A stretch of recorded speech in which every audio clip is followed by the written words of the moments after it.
Yeah.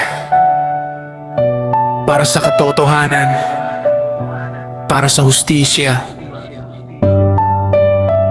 hindi kami titigil hanggat di lumalabas ang totoo.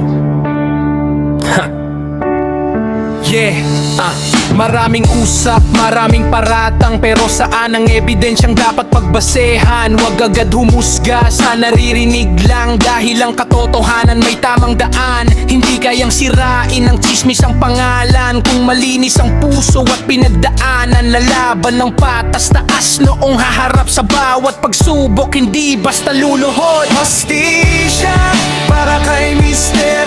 MVP. Katotohanan ang gusto naming makita lagi.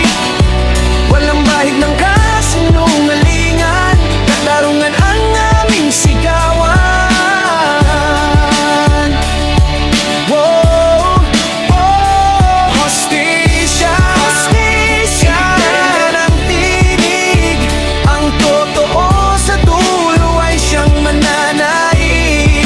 Hey, hindi matitinag kahit anong mangyari. Mr. MVP, tuloy ang pagbangon palagi.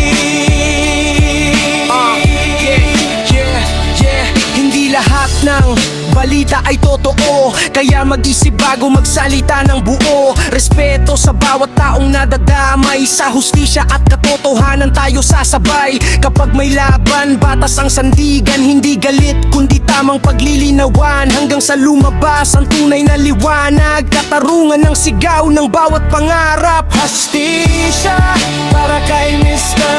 MVP. Katotohanan ang gusto naming makita lagi.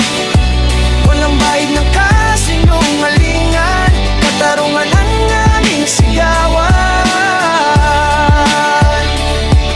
Oh, oh, hostisya, hostisya, mahalagang tinig. Ang totoo sa dulo ay siyang mananaig. Yeah, hindi matitinag kahit anong mangyari. Mr. MVP, tuloy ang pagbangon palagi. Yeah, yeah, katotohanan ang panalo sa huli. Hustisya para kay Mr. MVP. Respeto, pagkakaisa at pag-asa, hanggang sa manaig ang katotohanan.